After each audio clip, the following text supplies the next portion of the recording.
Hola a todos, hoy día vamos a hablar sobre el tema del retiro de los subsidios que ocurrió hace muy poco en Bolivia y es un tema muy interesante y que está pasando no solo en Bolivia sino en varios países de Latinoamérica y que está dentro de esta nueva estrategia de seguridad nacional de Estados Unidos porque se lo puede entender como vimos en un video anterior que ahora Trump está llevando a cabo la doctrina Monroe 3.0 y este retiro de subsidios en Bolivia que anteriormente pasó en Ecuador y en Ecuador causó muchos problemas sociales, mucha represión y muerte que todavía sigue, también ahora llegó a Bolivia, ¿no? Y básicamente es parte del paquete, del típico paquete de reformas económicas de austeridad que exige estos organismos internacionales que son brazos financieros de Estados Unidos, como el Fondo Monetario Internacional y el Banco Mundial, que exigen como requisito para otorgar préstamos estas medidas que implican la reducción del gasto fiscal y el retiro de los subsidios, entre muchas otras, ¿no? Después vamos a ver un poco más en detalle. Entonces, justo esto pasa después de que, bueno, vaya casualidad, después de la visita del ministro de Economía y del canciller a Estados Unidos, donde no solamente se reunieron con Netanyahu después del genocidio en Gaza, el canciller Aramayo se reunió con varias fundaciones, la Heritage Foundation, con AIPAC, con la Asociación de Israel y Estados Unidos, que bueno, ya hablamos de este tema en otros videos, y justo después de que vino esa visita a Estados Unidos, vuelven a Bolivia y se emiten las medidas, el retiro al subsidio, ¿no? Y bueno, es obviamente, aquí es una especulación mía, pero yo creo que va, cuando en su viaje ahí Trump les dijo, el secretario, el segundo al mando del Secretaría el segundo al mando después de Marco Rubio, el secretario Landau, él les dijo, ¿no? Bueno, tienen que hacer estas medidas si quieren el apoyo, si quieren que continuemos con el apoyo, si quieren los préstamos del Fondo Monetario, del Banco Mundial, tienen que retirar los subsidios. Entonces, no es algo que fue más una orden de Estados Unidos que una condicionalidad para recibir los préstamos. Y no es como dice la mayoría de la gente que, y la mayoría de analistas, como lo ven como algo inevitable. Claro, esto es parte de una programación lingüística y de manejo de narrativas, de administración de narrativas, para manejar la percepción de la gente, que esto se lo pone en el marco de el paquete de esto tenía que ser inevitable, tarde o temprano tenía que pasar sí o sí. Es como el pensamiento de inevitabilidad que afecta a las percepciones de la gente y las prepara para estas típicas medidas de shock, ¿no? Típicas medidas de shock que no es algo nuevo, o sea, en el clásico libro de Naomi Klein, La doctrina del shock, básicamente retrata esto. Retrata que eh, cuando un país está en crisis económica, ya sea una crisis económica orquestada, porque recordemos que Estados Unidos puede manejar el dólar, subir tasas de interés o bajar tasas de interés, y Estados Unidos puede causar crisis en otros países, también sus bancos, ¿no? Las crisis de los bancos también pueden exportarse.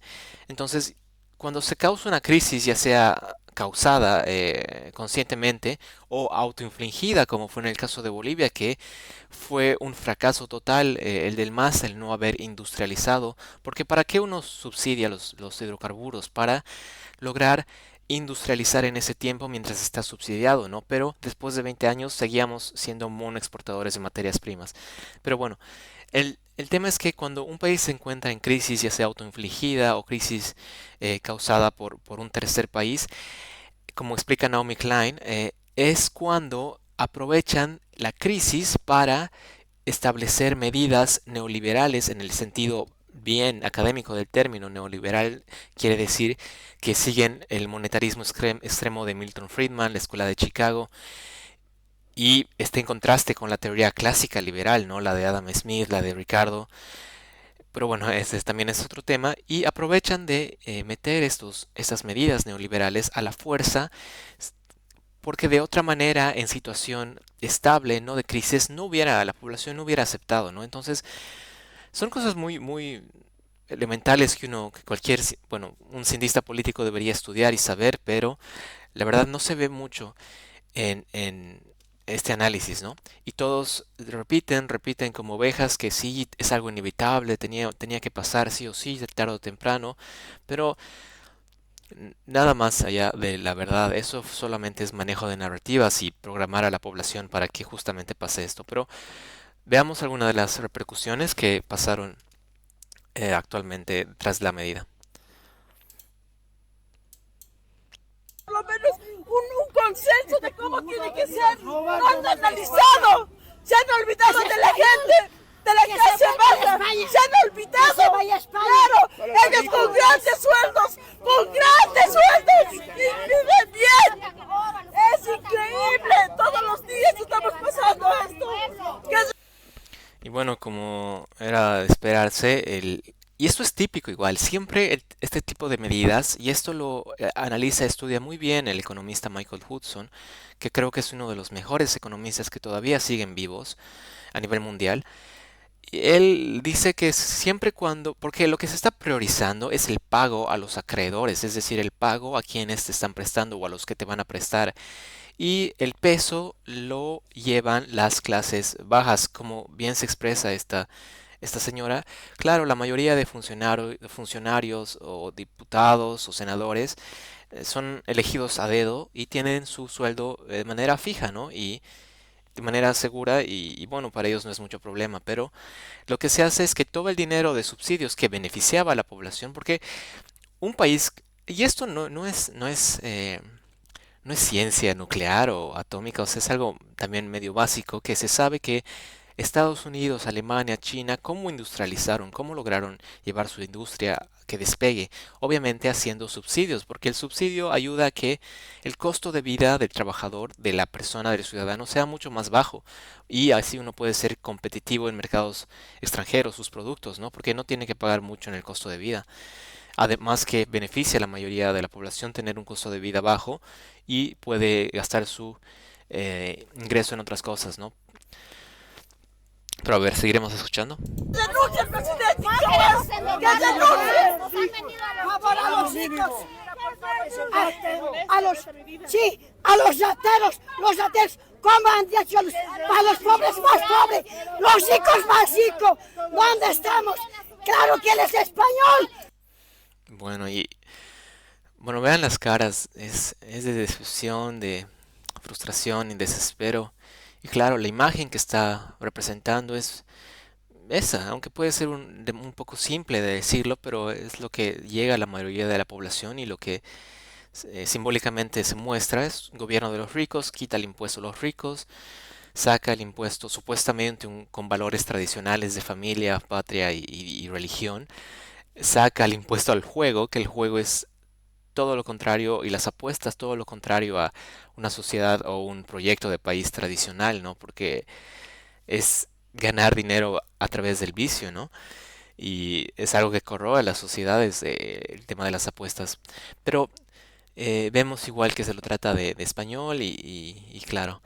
Ahora veamos qué dice el ministro Lupo, que no olvidemos que Lupo era el ex jefe la ex cabeza del banco, del BID, del Banco Internacional de Desarrollo, que este banco, como dijimos en un anterior video, justamente fue creado con la doctrina Monroe, junto con la doctrina Monroe 2.0, con Roosevelt a la cabeza, como parte de la OEA, ¿no? De la Organización de Estados Americanos, creada en el contexto de la doctrina Monroe para controlar, tener más hegemonía sobre Sudamérica.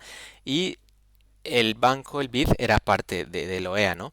Era como el banco de la OEA. Y justamente el Lupo fue el jefe del BID, que justamente el BID es a quien el acreedor más grande de Bolivia, es justamente a quien Bolivia debe más dinero. Y obviamente no es de sorprendernos que con esta medida de retiro de subsidios, como dice Hudson, se está priorizando por encima de, no importa que sufra la población, pero se prioriza el pago de la deuda a acreedores. Tal vez es una Y uno, claro, ahora con nuestro pensamiento, que a veces se lava el cerebro muy, muy fuerte en la universidad y la academia, se tiene el concepto de la santidad de la deuda, ¿no? También es popularizado por Douglas North, que era un economista que ganó el premio Nobel, igual de la talla neoliberal, que la deuda es lo más sagrado, ¿no? Uno, y hablando igual de religión y tradiciones, unas sociedades tradicionales, uno puede pecar, puede pecar y buscar redención, perdón, ¿no? Con el Dios cristiano, pero y a pesar de que el tema cristiano y la deuda, bueno, pero terminar cierro este pensamiento, uno puede pedir perdón a los pecados. Si uno ha robado, ha matado, uno puede pedir perdón y ser absuelto. Pero en temas de deuda, uno no. Uno es imposible pedir perdón por la deuda y ser absuelto de la deuda. A pesar de que en sociedades antiguas, que eran más sabias en algunos respectos, se hacía el típico la limpieza de la deuda cada cierto tiempo, como cada 70 o 7 años, se limpiaba todo tipo de deudas. ¿Por qué? ¿Qué pasa con las deudas? Las deudas se acumulan en la sociedad, se acumulan de manera exponencial, que es el secreto, ¿no? Es la octava maravilla del mundo, es el interés compuesto, que cada vez debes 4, 8, 16, 32, y así va subiendo hasta el infinito. Y estas deudas que hacen no sé si es el caso del BID, pero que se ve eh, en muchos aspectos, es que hacen préstamos sabiendo que la contraparte no va a poder pagar. Y eso es algo ilegal, no se puede hacer. Uno no puede prestar a alguien que sabe que no va a pagar, pero eso hacen con los países, ¿no? Y bueno, ese tema igual es muy importante. Y para terminar el tema religioso, que más bien en Jesús, uno de sus principales características fue su posición muy crítica y radical en contra de la deuda, ¿no? En contra de los usureros, porque recordemos que durante el inicio de la época cristiana de la Iglesia Católica, la usura era algo ilegal, no podías vos cobrar interés. Por eso se ponía a los judíos, ¿no? En la sociedad medieval europea para que ellos cobren los intereses, porque un cristiano no puede crear interés. Y como decía, la deuda se va generando, se va acumulando, acumulando, y obviamente eres un esclavo de la deuda, un esclavo de los acreedores, pero más importante, se crea ese tipo de polarización en la sociedad entre entre los que son más afectados, como vimos acá la señora, y las élites, y estas polarizaciones de las sociedades terminan fracturando a la sociedad y es una polarización causada por la deuda y por la desigualdad de la deuda. Pero a ver, veamos qué dice Lupo. Hola, muchísimas gracias a usted por la entrevista. Ministro, ¿por qué se tomó la decisión en esta fecha, antes de Navidad? Se había dicho que esto se iba a esperar, que se iba a esperar, pero al final se toma la decisión ya. ¿Qué pasó? No, la decisión estuvo tomada y como usted bien decía, desde antes de asumir el gobierno. Era algo absolutamente inevitable y con esto hay que ser muy claro. O sea, el causante de la crisis es los gobiernos anteriores del MAS que nos han traído a esta situación. Ay, bueno, tanto para decir, pero ya vamos a ir cerrando, no me quiero expandir. Escuchando Lupo, obviamente repite el mantra de manejo de narrativas y control de percepciones, que esto era inevitable, tenía que pasar sí o sí, y nosotros tenemos que ser más críticos y no repetir eso como ovejas, ¿no? Y como dije Lupo, obviamente es mi especulación, ¿no? No tengo pruebas, pero me da igual que él es, porque las élites funcionan no a nivel nacional, ¿no? Funcionan a nivel internacional. La élite financiera o el cartel de capital financiero es internacional y no conoce límites nacionales. Como por ejemplo lo ejemplifica muy bien Mario Draghi de Italia, el ex gobernador del Banco Central de Italia, y bueno, el tema del atlanticismo de Europa. Pero yo creo que Lupo es parte de esa élite, de esa clase cartel financiero, de capital financiero internacional que solamente es un agente cobrador de deuda y lo que hace es va a países y obliga a los países a que sufra la población y se pague la deuda y de estos nuevos préstamos que se está haciendo. Y es servir al sistema bancario y financiero de Occidente que controla y está, y obviamente si vemos esto dentro del contexto de la doctrina Monroe 3.0 que vimos, todo se va uniendo y cobra más sentido, ¿no? Y allí sería cuestionable el actuar porque como que estaría traicionando el interés de la mayoría y o sea, sin importar que sufra la población, la cosa es que los acreedores usureros de deuda exponencial que obtengan su pago, ¿no? Sin importar el resto. Que es absolutamente insostenible y que no había otro camino que sincerar y hablar con la verdad a la gente. ¿Por qué en estas fechas? Porque se tardó en hacer también los estudios correspondientes, porque el presidente desde un comienzo dijo, vamos a tomar todas las medidas que Bolivia necesite para sanar y para poder estabilizar la economía y luego reactivarla, pero lo vamos a hacer responsablemente. Entonces, hemos hecho absolutamente todos los temas para tener un decreto integral que toca la parte tributaria, que toca la parte de inversiones, que Y bueno, como siempre, se culpa al gobierno anterior porque no se rescata. Obviamente podemos hablar muchas cosas malas que hizo el MAS, el tema de la pedofilia, eso es imperdonable, el tema de que fallaron en industrializar al país en 20 años y las exportaciones, como dijimos, siguieron siendo de materias primas, pero igual también hicieron cosas buenas, ¿no? Y el tema de que no es solo en Bolivia, o sea, en el tema de es el mundo, varios países, Nigeria, Turquía, están pasando por lo mismo. Alta inflación, devaluación de monedas. En Nigeria la naira se ha cuatruplicado, en Turquía o sea, su dinero ya no vale nada y no es porque ay, el gobierno anterior ha hecho todo lo malo, no, ese discurso es solo para consumo, propaganda interna, ¿no? Es por estos sistemas, constricciones a nivel macro que Estados Unidos, como tiene la reserva del dólar, puede, al subir y bajar tasas de interés, obviamente afectar el pago de la deuda que muchos de esos países, y esto también es un error de ellos, no tenían soberanía monetaria y han contraído deuda en dólares, que obviamente si tú deudes en dólares no puedes pagarla en tu moneda nacional, cambio de tasas de intereses que hace la Reserva de Estados Unidos afecta y hace mucho más difícil esto. Y estamos viendo una repatriación igual de dólares de Japón.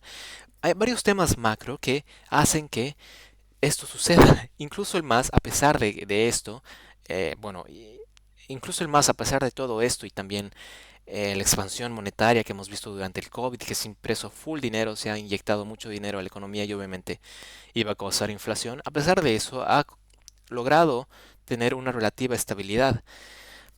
Pero acá echamos toda la culpa a eso, ¿no? Y bueno, para no alargarme voy a terminar ahí, tal vez sigamos tocando el tema en otras ocasiones.